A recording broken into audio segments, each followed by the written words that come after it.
Welcome to The Self You Seek with Dr. Brendan. This podcast might just change your life. I'm Dr. Brendan Doherty, a medical doctor, psychiatrist, business owner, inner guidance coach, and fitness fanatic. On this show, I explore topics and engage with individuals to help you unlock your full potential.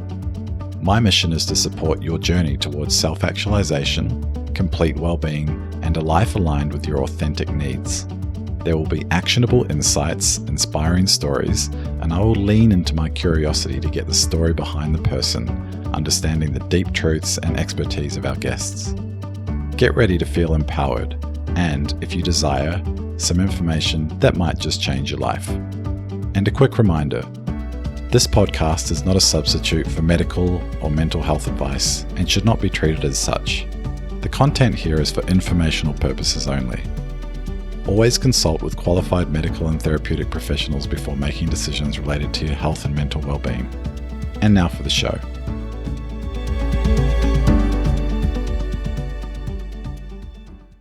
The podcast is just starting now, just let viewers know that I feel very tingly and centered and happy and what's wonderful. And I'm going to introduce Vijeth in a second, but he practices what he preaches. And it's lovely that he suggested today that we start with a meditation. And if you're interested in that, you can listen to it at the end to Vijeth's voice. And you might find yourself transfixed because the first time I met Vijeth was in a yoga teacher training I did in Bali a couple of years ago. And the memory is of everyone enjoying lectures on yoga philosophy very deeply. And it is very transfixing and it's lovely to be a part of. And Vijeth, when you listen to Vijeth, you experience what he, I think, wants to experience, which is perhaps senses of peace and connection. And it's really lovely. Vijeth is a yoga practitioner and a yoga therapist, and I consider him a friend. And so thank you so much for joining us on The Self You Seek today. Thank you for having me, Brendan. It's my pleasure. My absolute pleasure. And today, we don't have a set topic, but we're going to get straight into the topic of this podcast, which is, of course, the self you seek. Very interested in hearing Vijeth's perspective from his life in yoga and how we might find the self we seek or create that. And then I'd like to talk a little bit about yoga therapy. I always like to set the scene a little bit because my understanding is you've been in the yoga world for your whole life, basically. You've been brought up with yoga philosophy. Could you paint a picture of what it was like to be a child for yourself? Well, growing up in a family where everybody was aware of yoga, and I see my family members practicing yoga in their own way. What really attracted me is my parents used to take me to an ashram close to Mysore, and the yogi is called Niranjanananda Saraswati. And when I used to visit that ashram, the yogi was not in the body, but he had a lot of devotees, and the stories of his life was kind of something that I was listening as a child, and I was very inspired because you see that he's playing instrument, he's writing poetry, and he's a master in Ayurveda. It's like you go and you see the pictures inside the ashram. In his young days, he really has a well-built body. And then you will see how he kind of, just through the pictures, you will see that what a beautiful journey he had. And I was always inspired and listening to the stories of the yogis and raised in that culture. I was kind of motivated.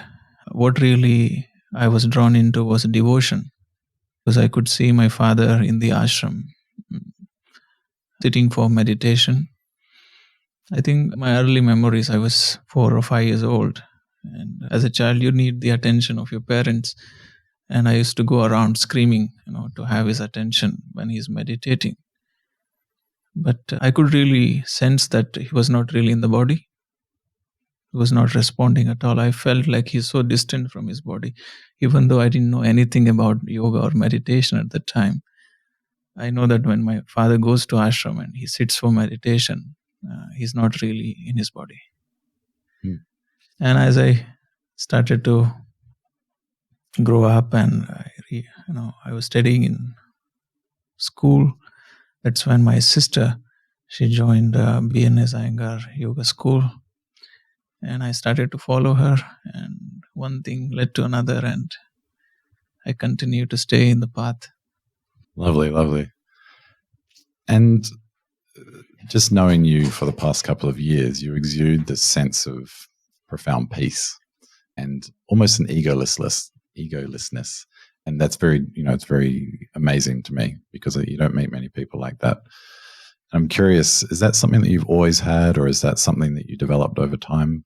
I think it is more like a social conditioning if you grow up in India. Yeah. And this is the difference that I see in the way that a person from West, he comes and he's very confident and he wants to really put himself up there. He wants to have his own identity. So they really work on building themselves. In yogic philosophy, we call them the sense of I, yeah, as the ego. But since India is a spiritual land, from the very beginning, we are taught to be humble. And humility is practiced. Yeah, they say as a child, whenever you see an elder, you always bow down, get their blessings. And you can practice humility and don't feel anything in the heart. And that is kind of a downside in India, right? It is being taught you to bow down and it comes very natural, but you might not feel to bow down. But being in the path of yoga and having the presence of many masters, being in their presence, you understand that the only way to grow is to be humble. Then only you have the openness to receive. And humility is prerequisite for spiritual growth. And also, I'm not really going down to anyone. It's just the same divinity that I carry. Each one of us carry the same. And just a reminder, whenever somebody comes, they just act as a mirror to you. And when there is no separation, there is peace. Yeah, you always feel like home and you always be in the presence of the divinity. Yeah, it's interesting when you said that you've always been attracted to devotion. There's a little alarm bell that goes off in my head when I hear that, because I'm like, to be human is to want to devote yourself to something, but it can also be quite dangerous in the sense of if people devote themselves to one person or to one thing, then that's when to me, it's kind of like you can lose your mind. But what I sense is that you're actually talking about devoting to self and to connection. But I'd love to hear your thoughts on that.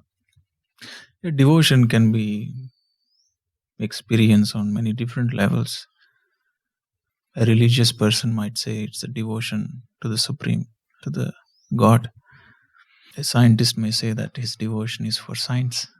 Yeah. Devotion is that deep trust that you have developed with your own experience. It is not something borrowed. And we all need to trust in something to live in this life. And we always do. Yeah. Even an atheist person cannot deny that he doesn't have devotion. He has devotion. He might have this deep trust in his family or friends. And this deep trust is very essential. Then only we can enjoy the ride of life, the ups and downs. Yeah. When we can't trust life, how I can appreciate life? So for me, devotion is that to trust that life will always guide me and look after me and nourish me.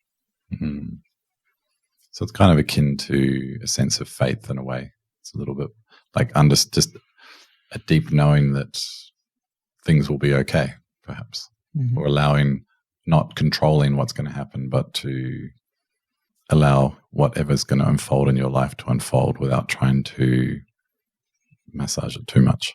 Yeah, just to be curious, to maintain that excitement, enthusiasm for life, and find something. In the yogic tradition, we say that to seek oneself is the highest search in life, right? And to do that, the very first thing that you need to have is that you appreciate the self, or in a simple way, you appreciate life. And then you get the eagerness to have that inquiry or self-discovery. Do you agree that people should be seeking themselves, or when it comes to becoming who you really are meant to become, some people do or don't believe in that, but when it becomes to living to your potential, when it's about living to your potential, what does yogic philosophy teach us about that? Yeah, first essential thing to live our life fully is to realize our potential. Yeah, otherwise you're never going to use it. You might have a lot of gifts, but you are not aware of it, and then you always feel like you don't have any gifts. So meditation or self-inquiry is essential so that you feel confident to serve better. Yeah, once you know that you have it and you feel full, and then you do not hold yourself back when you serve. You just give everything that you have. Mm. So that is the approach. It's a basic approach of yoga is you don't go out into the world to find happiness. You go out into the world because you have happiness to share. Mm. This attitude totally changes the way society functions, because everybody is running behind something because they feel that they don't have anything inside. So they need to fill it, the space, with something. Maybe it is life achievements, goals. And each time when they fulfill one, they find it, they are looking for something else. They didn't feel that satisfaction they thought they will feel. They continue to feel that there is something is missing. But when you know that you don't miss anything, you don't lack, anything, you work from a sense of abundance. Yeah, there is no fear, there is no scarcity. So in a way, you're saying that finding your happiness occurs, it's a self project. It's an inside project through meditation or contemplation. Meditation, yes. Yeah. Just to be aware, meditation is not a extraordinary practice. It's just as you are aware of what's happening around you, you become aware of what is happening within you. Mm-hmm. Yeah. Bring the balance in the both. So how would that practically work? Like if I'm a 30-year-old professional living in Sydney, New York, wherever, and I've gone to college or not, and working in a 9-to-5 job or a corporate job, or I'm doing pretty well, but I realize that, I'm not happy, or I may be keyed into some of my potential. So I might be excellent at my job, whatever that may be. May or may not be good at sports or writing or whatever it is, but you don't feel like you're quite there yet. How would one start? A great question. And the yogis of India have given so many guidelines. Meditation can be approached in many different ways. You don't have to do anything different than what you do every day, but you do everything with mindfulness. If I am now talking to you, if I am so available to you, I can find joy right now, being in your presence, listening to you. But if I am here spending time, but I am thinking, oh, I have an appointment later on and what I should be doing there, then I'll continue to miss. So meditation simply means that you start being available to life. What actually helps you to grow spiritually is life experience. But are you totally present when life is offering you experiences? Are you ready to learn? Yeah. It's not that you will find a yogi sitting in the cave in the Himalayas and he will give you all insight into life. Everything in life is kind of have that principle of guru. It's teaching you something. When we were in the ashram, master used to ask us to sit under the banyan tree, and they say, today banyan tree is your teacher. And what the banyan tree teaching you? It's teaching you how to be still. And absolutely, who can teach you how to be still than a tree? Yeah. Expert still. It's true. Yeah. So if I'm open to really have this dedication that I want to progress. And then I'll be sensitive. Yeah. Confucius says that a wise person is an individual who can learn something from a fool. Yeah. He's not saying that I'm wise. I don't want to learn from other people. He's really open. He's even open to learn from a fool. It's just attitude. This attitude is what is needed. To me, it's a sense of egolessness and also, as you said, presence. Going back to this scenario of the person in the city, my own opinion is that society is pushing against us. It's not wanting us to be present. And like my own experience training as a doctor, there's always something else to do. There's always someone that's ready for you to care for them. There's always something to learn. You're working long hours. You're responding to calls, pages, emails. Or as a training doctor or training in anything, you're always studying for exams as well as working. And there's been very little time to just be present. And one thing that I've recognized in recent years is, even now, the need for space. It's difficult for me because of my upbringing and for my experiences to simply be still, be in my home by myself, still doing nothing, being bored. But I realize when I do that, it's a valuable thing. Like, it's a valuable thing to feel uncomfortable. Like, what is that? Why am I feeling uncomfortable by myself here? I have everything I need. Food, clean air, health, whatever, friends if I need. But it's still uncomfortable because my mind is needing the next thing, as you're talking about. It's an important practice for me to do that, I think. But I recognize that the only way to do that is being to cultivate space. And, I'm busy. I still have business and job and things. But more and more I'm trying to just say, look, no, it's okay in this next 2 hours if I have nothing planned, to just simply do nothing. And then to resist the temptation to touch the phone. That's the ultimate thing that you can always do. So yeah, what you say resonates a lot. My own learning around that is that in order to do that, one needs to have space. And it's very difficult if you're working in a corporate job or whatever and in the middle of a city, I think, because the world doesn't want you to have space. The world wants you to work and produce. It's not the recipe for happiness.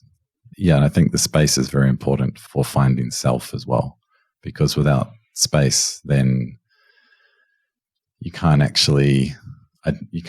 get in touch with who you are and what it is that those passions are, because you're always trying to achieve or do something that someone else or something else wants you to do.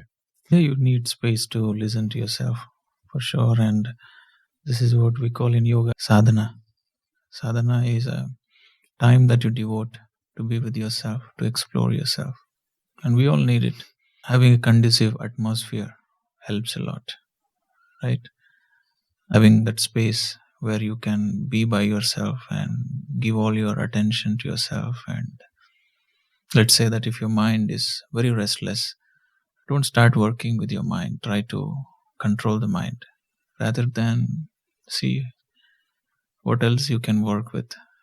The best friend that you have is your body. Yeah. And body is always being in present. Yeah. It cannot go back to past or jump into future. It's always here.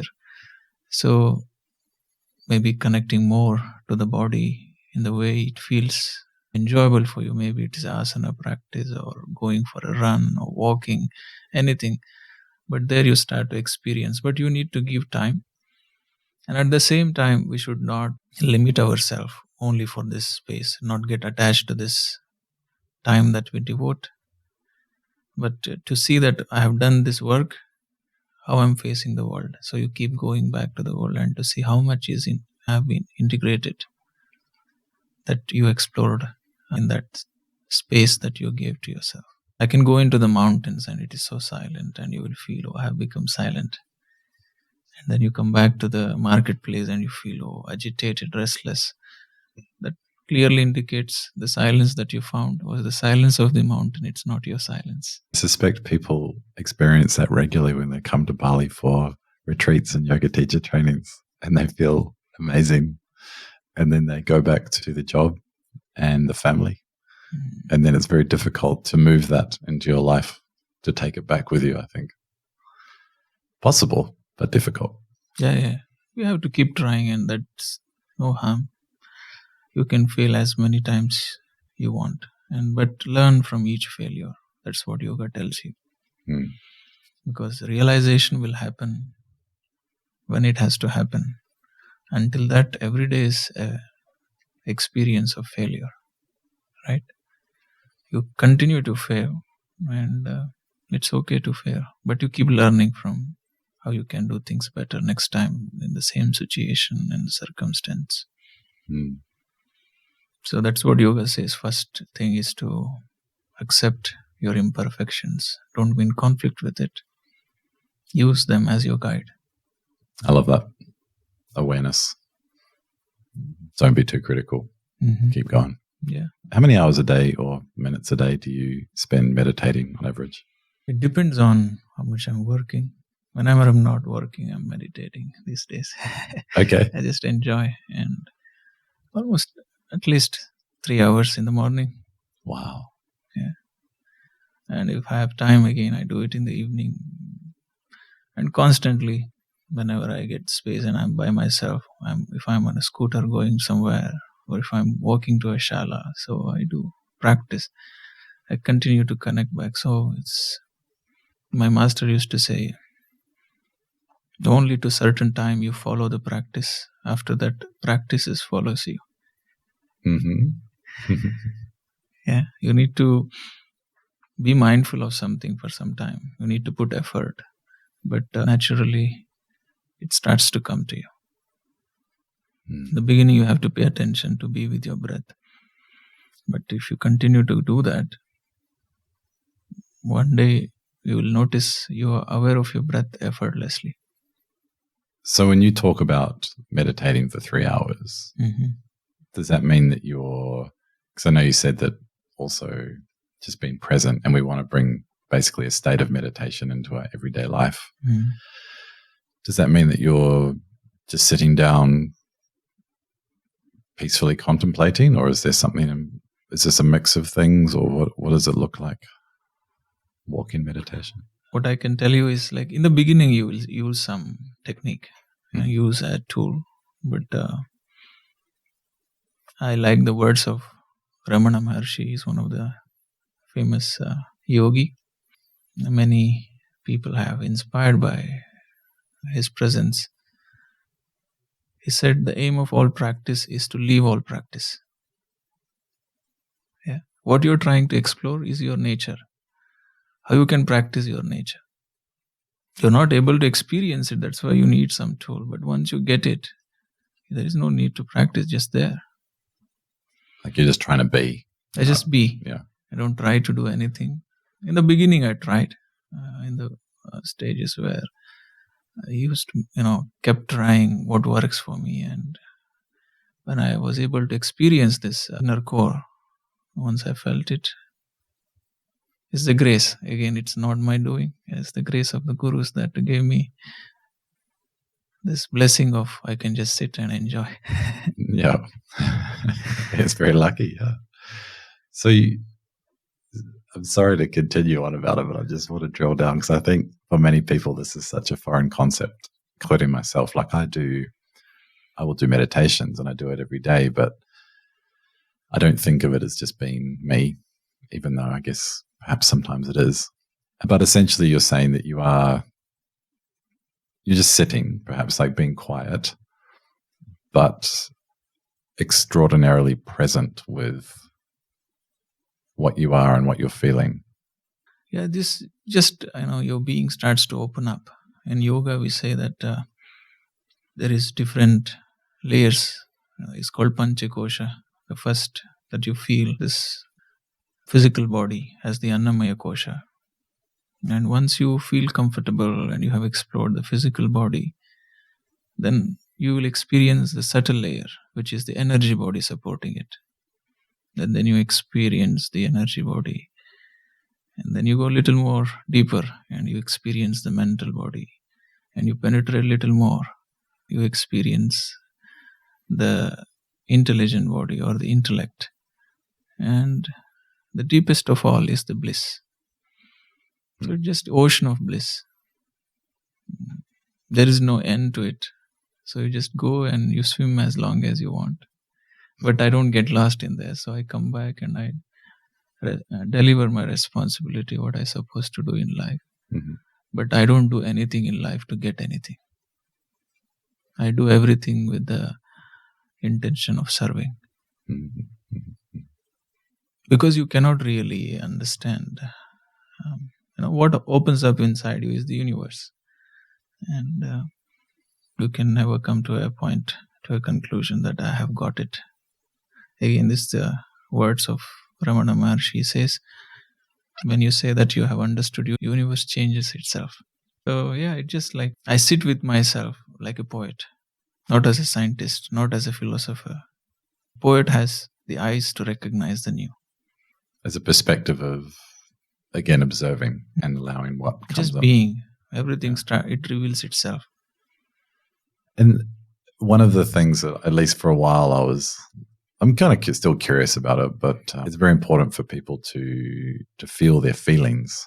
And I was worried that if one meditates too much, then you lose that. You just sit in bliss, or you sit in sort of a blunted, happy place and don't actually feel or think anymore. I think that's probably incorrect, but I was interested. You feel better. Yeah. Just like, for example, emotions are beautiful. Emotion gives you a sense of direction. If you don't feel anything, you will not do anything. All the actions that you're doing is influenced by a feeling. And without feelings, you will never know how is your mental health. So your feelings also asking you to heal. And at the same time, it's nice to have all these emotions. We have, according to yogic tradition, we have 9 fundamental emotions called navarasa. And when you're peaceful, you enjoy all the emotions. Peacefulness is simply the result of acceptance of all emotions of life. So what is happening, why we are not able to enjoy our emotions, is that we are too attached, or we are running away from some emotions. Either attraction is there or repulsion is there. So we're caught up with this drama. But when you know that, now you go to a movie theater and you're watching the movie. And as long as you know that you're watching the movie and you're watching the movie for entertainment, it is good. But if you forget all this and you start getting attached with a character in a movie and you start crying, having that thrill and everything, what happens is misidentification. You have forgotten yourself. Right? You're always pure as that white screen. All the pictures that is passing on the white screen is never able to taint the white screen. So your white screen is your awareness. When you know that your awareness, then you enjoy the emotions when it comes, because each emotion makes the experience of life richer. Pain is not bad, because when I experience pain, it is also teaching me how to be kind, how to be compassionate. If I have never felt any pain in my life, how I can hold space for anyone? So there is beauty in everything. But if we are not want to see the beauty and we are trying to choose, that is the problem. When you have choiceless awareness, you enjoy life. You enjoy all emotion. Because nothing is going to stay permanent. Everything is constantly changing. That's right. One thing we know for sure, right? Emotions will, not one emotion is going to stay with you all the time. It's like a river going over, and the next emotion will come. You might experience the same emotions many times, but it will never, the emotion won't kill you or it won't do anything. It will just continue and something else will come up. Yeah. I'm curious, this might be testing you. It's probably an unfair question, but Do you know those 9 emotions? I can name few of them: anger, disgust, romance, or love. You can actually say, even if you can want to simplify further, there is only 2 emotions: love and fear. Mm. So in love you feel the growth, in fear you feel the push for growth. It's not destruction. Fear doesn't break you down. Fear prepares you to again continue to seek love, to experience love. So all the negative emotions are associated with fear and all the positive associated with love? Yeah. It's interesting because they have these, in mental health, like emotion wheels, or they talk about the basic types of emotions. And they're all a little bit different. People say there's 3 to 5 basic emotions. Others, and there's hundreds of different words for emotions. Yeah, that's true. But I like the idea that there's a certain set that it's like they branch out into little like versions of the basic emotions. Yeah. As you become more emotionally advanced, that you become more adept at knowing the subtle versions of emotions, which is lovely. But I was just curious about what the yogic tradition is. But interesting, I need to think on that. But if everything comes from love or fear, that's the ultimate reduction. Yeah. Is what you're talking about part of yogic therapy? Or can you tell us, for those that aren't aware of what that is, what is yoga therapy? What would you use it for? Yoga therapy is kind of it's an active therapy, where the involvement of the patient is more in a process of healing oneself. Yeah, in a passive therapy, like you go to a massage therapist, you just go lie down and you just surrender. Don't resist, and they will do everything for you. But in yoga, the job of yoga therapist is to give you guidelines, give you instructions how you can organize your life in such a way that you experience healing.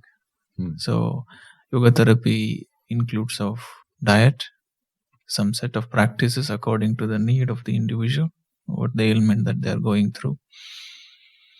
And in this practice, you will have kriya, asana, pranayama, meditation. Again, it helps you to experience all the layers that I talked about before. You have tool at your hand. For example, say a person is having anxiety attacks, and you give them some pranayama practices, and you teach them, and you invest time in making them to understand how they can connect with this practice, how they can come into the breath and feel the calm instantly. And when they know this practice, what happens is when they have situation like that, they know this practice comes as a tool to help them. So it's more like integrating everything, the best that you can find in Ayurveda and in yoga, to help a person to feel independent in helping themselves. And sometimes you can also, yoga therapy is a best thing that works together. Like, when I was working in the hospital, I used to get referred by psychiatric department. Already a psychologist is trying to help them in their best possible way with their mastery in their subject. And they also feel like yoga will also contribute something. So it's like a holistic approach, everything coming together. Wow. So in India, is it common practice in hospitals to have a yoga therapy department? Mm-hmm. Right. And then you would focus on diet and asana and maybe meditation practice. Yeah, if you have nutrition and Ayurveda doctor in the hospital, then even that is kind of given responsibility to them. You only focus on the practice part. What is the most common type of ailments that you might receive to a yoga therapist? I think it's related to psychosomatic illness. Yeah. All of them. Whatever the patients that go for hospitals, you can actually help each patient. Every person needs to know about mindfulness. Every person needs to know how they can work with their body, work with their mind, work with their vital body. I think it is something one should know. It should be a basic education. I get surprised sometimes to listen. Students coming after a class and they're telling me, I'm paying $200 to go for my counseling, and exactly they're telling what you're telling to me. If I have found you years before, I would be knowing how to manage myself. Now I'm paying for the same knowledge, double the price. Yeah. So this is in a yoga class or in a yoga therapist? Therapy sessions. Therapy sessions. Yeah. Therapy, and also in your teacher training, when you get to know that simple things, ultimately who is going to heal you is not your therapist, yourself. Therapist will help you, provide you the conducive atmosphere, he'll give you support when you need, but that step that you take to heal yourself is yourself. He just enables you, right? Completely agree. It's funny, a lot of these practices now overlap, right? Like a yoga therapist acts as a psychologist in some ways, and a psychologist is bringing in more Eastern practices. And our meditation at the start I actually thought of it at the time that many psychologists now will start with like a mindfulness or meditation process. And for a number of reasons, it can help the patient to know how to do it, sort of example, but it also helps the session because it brings them into a more open, growth-minded state, activating the parasympathetic nervous system, etc. Yeah, I think it's lovely that in reality, a therapist could be from any discipline. Yeah, I've talked about this before. It's kind of the matching of the therapeutic relationship, which is most important. But also, we're realizing that even within talk therapies, it's awareness of the body is really so important. And even if you're just talking about it, you may still be changing bodily practices. Yeah. Yeah, that's why we should not be in conflict with any other form of healing. All healing practices are beautiful, and we become more powerful when we work together, right? Some therapists, they have this strong belief only their way of approaching is the right way, but having worked in a hospital with support of all other doctors and coming from different fields, I felt that the recovery rate was high when we came together to help someone. The modern science, the ancient science, everything has to come together, and today we are in this world. We are connected and knowledge is accessible, and we just need love for each other, to come together and to help. I agree. Yeah. Admittedly, in the Western hospital system, the multidisciplinary team is, it's a buzzword, but it's there for a reason, because we know that when people can work in collaboration, it's like having, if it's just one type of practitioner comes in, they're seen out of one pair of eyes, but it's like having a pair of eyes on the side of your head and on the back of your head, watching the whole world or the whole patient all at once. You can get the view of a doctor, the view of a psychologist, the view of a allied health practitioner or a yoga therapist. It's very obvious that, some people, that it's very beneficial. Yeah. Because with one view, you simply can't see everything that's going on, or one person's expertise is very difficult to see everything. We've all got our blind spots. I agree. Yeah. Okay. So do you still practice a lot of yoga therapy in your current life? Now I do privates. Yeah. When I moved to teacher training programs, and I felt like this is something that I really love. So I still see patients, but not like before. Interesting. Yeah. Well, Vijeth, I think we could talk about any of these topics for a very long time, I'm sure, but I like to keep the sessions relatively short and snappy, and I think we've covered some really good ground. In terms of just going back to the idea of, the self that you seek, I just want to sort of recap a little bit some of the things we've talked about and see if there's anything else that you would like to add. Well, I would like to say that in the Vedanta they say, Tattvamasi, you're already that which you're seeking. Yeah. So that's why we need to devote time in certain mindfulness practice, meditation, and to continue to have the intention to explore our inner being, and already that which you're seeking, that Tattvamasi. So that's why yoga is not a path of attainment. Yeah,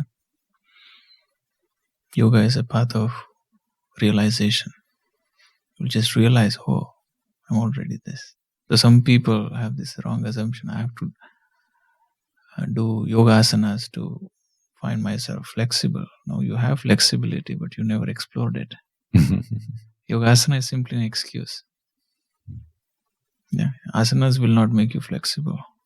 You have that potential already in you, but you never explored that. So asana creates an opportunity for you to know that you're flexible.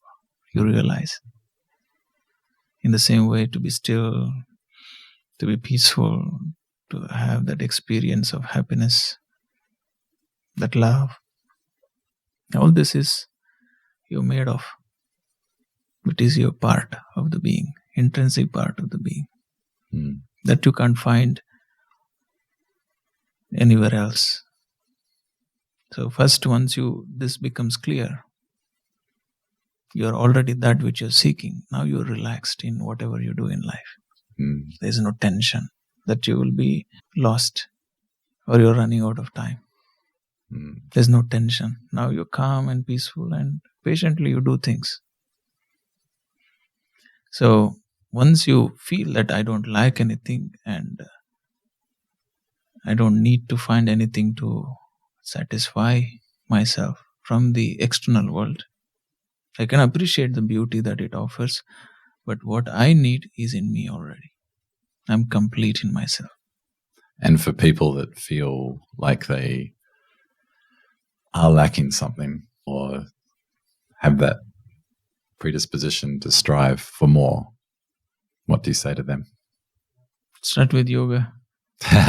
Get some guidance in the way you can receive. Yeah, sometimes can be a beautiful that people tend to listen in the modern world, give importance to psychologists, psychiatrists, because the trust that you have studied and you understood how the mind works and you have the tools to help them. Start from any place. First important thing is that realize and to have the courage to ask for help. Yeah, many of us, even I need help. We all need help every day in our life, and we should not shy away, not hesitate. When you ask that, I'm finding this a challenge in my life, how I can sort it out. And when you put this request out in the universe will give you guidance in the way you can receive. So in the beginning, we can get help, guidance. It's not that whatever that you're finding in yourself is not because of a teacher or a therapist, it is in you. But maybe we need to borrow this eyes from a therapist or from a spiritual guide to see that I have it. That's why Buddha says, he didn't say that, come, I will teach you something. He invited people to come and have a look. He said, when something shifted in me, when I fallen into my center, the whole world didn't change. The whole world didn't become peaceful. But my perception changed. My eyes are different. So if you come to me, I can allow to see this world through my eyes. And then you decide for yourself. Yeah, that's beautiful. And it helps it reaffirms the idea that we all need to take responsibility for our journey, but receiving help allows us to see the world in different ways. Yeah. And I just want to repeat, Vijeth, that I love how you practice what you preach. Like, you really embody it. I said at the start. And that I personally respect a lot, because I think advice is a dime a dozen. Everyone can look up on the internet or to look at a video on Instagram and get someone that gives good advice. But the most important are the people, I think, that practice it, model it, and live that life. It's very special, and I believe that you do, unless you go home and No, I think I'm fortunate that yoga has chosen me and gave me this opportunity to remain as a student.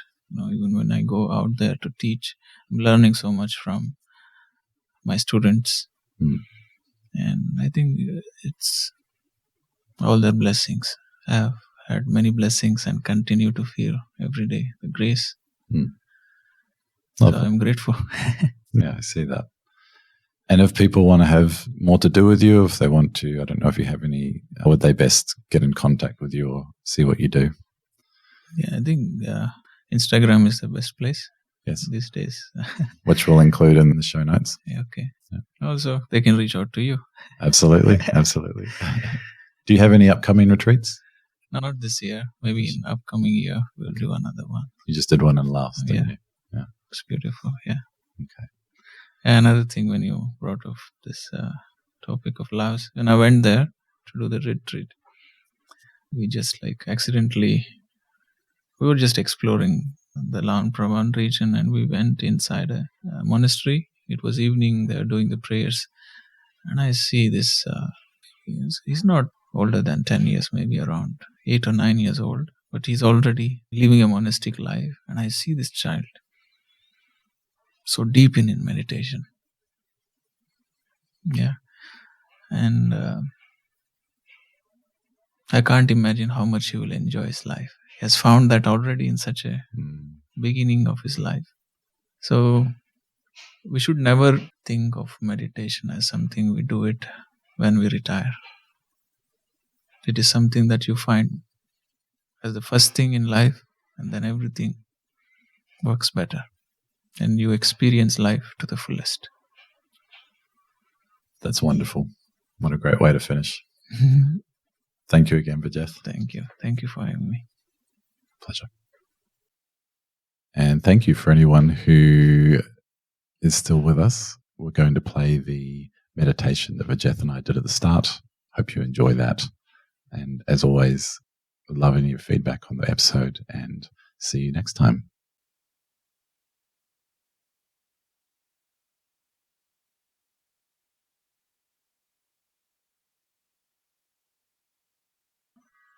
With the closed eyes,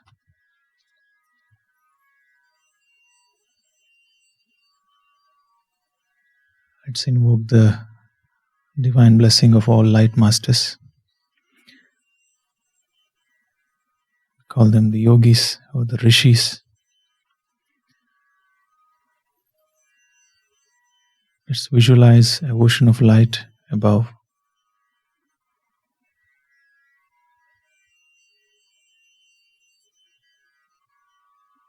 Visualizing white, bright light.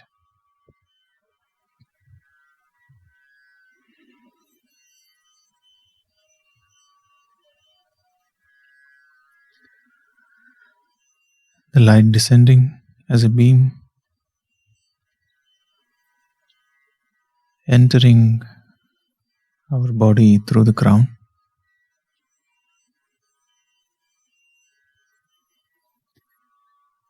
Feel receiving the light.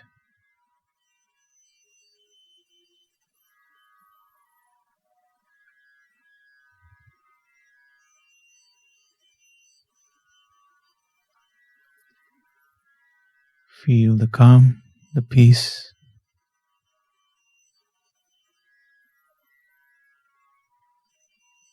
Of receiving the light.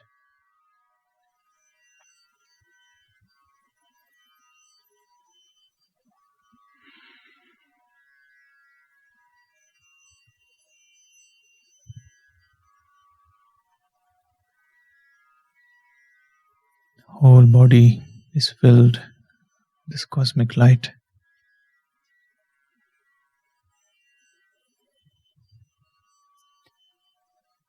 And it is spreading out in all direction.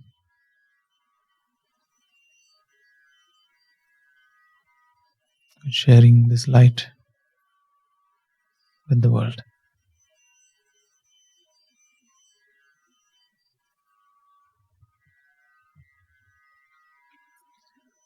Just continue to stay with this awareness of channeling the light.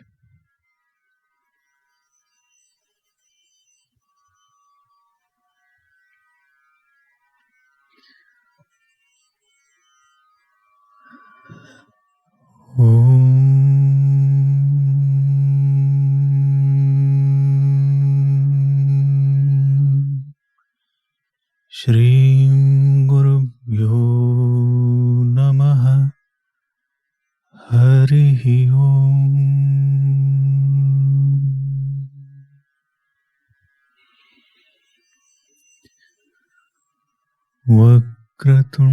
Vakratunda Mahakaya Suryakoti Samaprabha Nirvignam Kurume Deva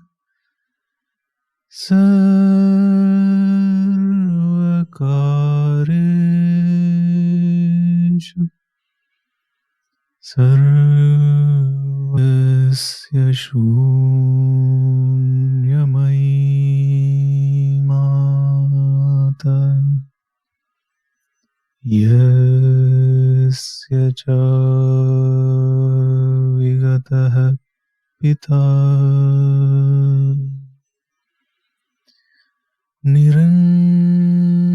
Niranjano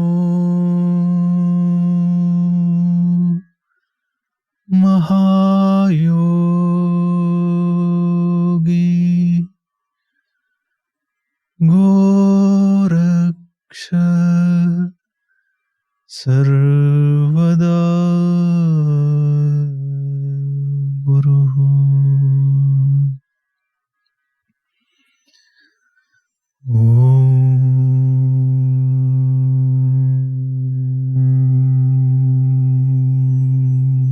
Namah Shivaya Gurave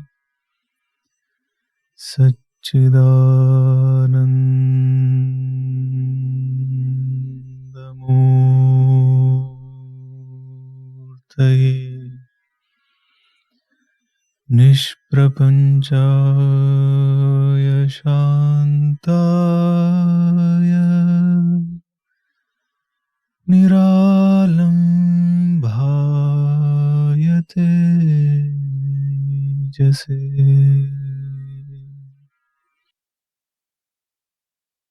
Loka Samastaha Sukhino Bhavantu.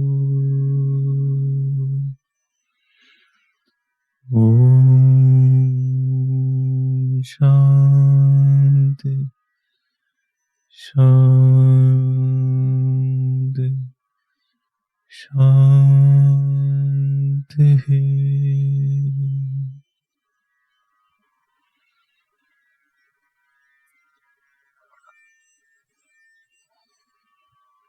Let's bring our palms together in deepest gratitude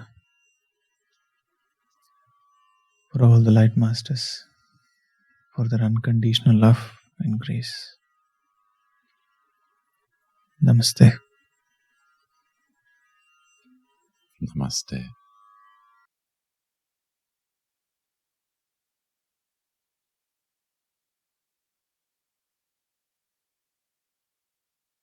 Thank you, Vijeth.